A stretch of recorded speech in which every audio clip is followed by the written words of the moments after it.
As a high school student, God, I was that nerdy kid who I read the New York Times on the school bus every single day on the way to school.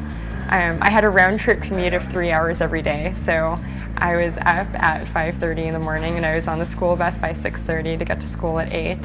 And so I did a lot of reading. I was reading the New York Times. I had 1 year where I carried the complete works of Shakespeare to school every day. But that said, I was really interested in history, I was really interested in politics, I was really interested in literature. The whole time I knew I wanted to do physics. And so I pursued that vigorously. When my high school ran out of math classes, I taught myself calculus for 2 years.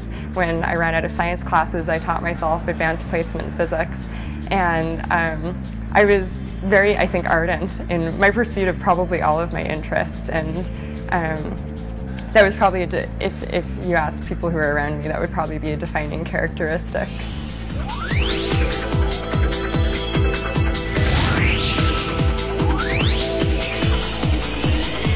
1993, I guess, seems to be a year where it came at me from a lot of different angles.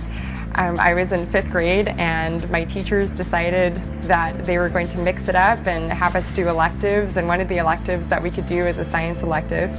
And so I chose to do that and got really interested in physical science. We learned a little bit about how planes fly and about pressure under and over the wings, and I was really interested in that. And then I think the really defining thing for me was my mom took me to see Stephen Hawking's A Brief History of Time. It was a documentary about Stephen Hawking.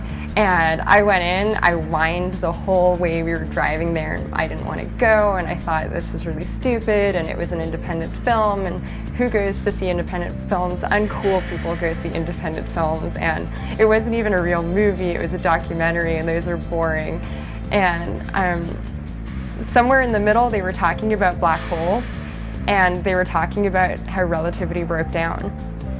And I realized this is a question that I could answer.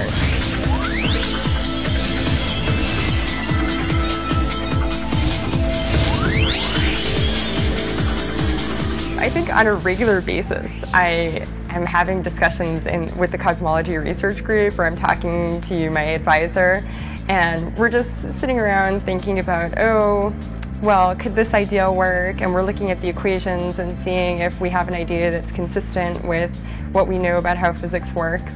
And I regularly, I would say at least like once a week, stop and say, oh my God, I can't believe this is what I get to do all day. And that's just the coolest thing ever, that I get to do that all day long.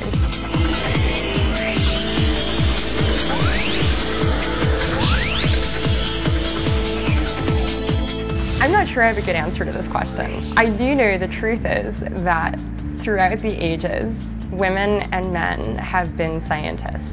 It's something we do. And so I think the real thing is, if you're asking why science matters, you have to ask why it matters to be human. Because I think science is something that humans do.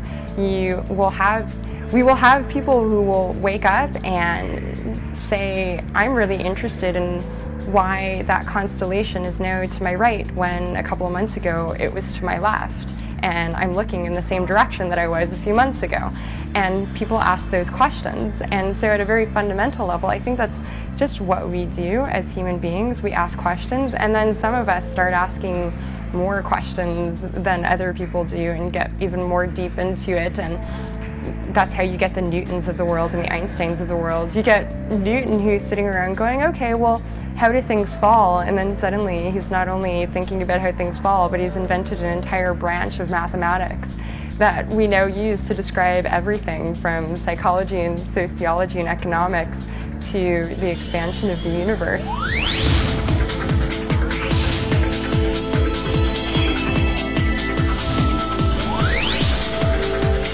My advice is not to get discouraged. Doing anything that involves achievement is hard. Writing a book is hard. Solving equations is hard. Even to the brilliant people, it's hard. Einstein spent many years thinking about the things that he came up with. There were 10 years between special relativity and general relativity, and 10 years and a lot of help. He asked a lot of mathematicians for help, and they often don't get enough credit. So it's easy to feel stupid. It's very easy to feel like you're not intelligent, like you're not good enough. And it's easy to look around and think that people around you are doing this better. It's easy for me to look around and say, hey, my office mate looks like he's working harder than me today. But who knows, my office mate might be looking at the math book, but he might be thinking about something completely different. And the point is that we're all human. We all do that. And it's easy to become discouraged by your humanity. And I think that is completely the opposite of how we should be thinking about it. I think the fact that even as we engage with science and try and be rational and logical, the fact that we are emotional and artistic is a crucial component of how we become scientists and how we become good scientists.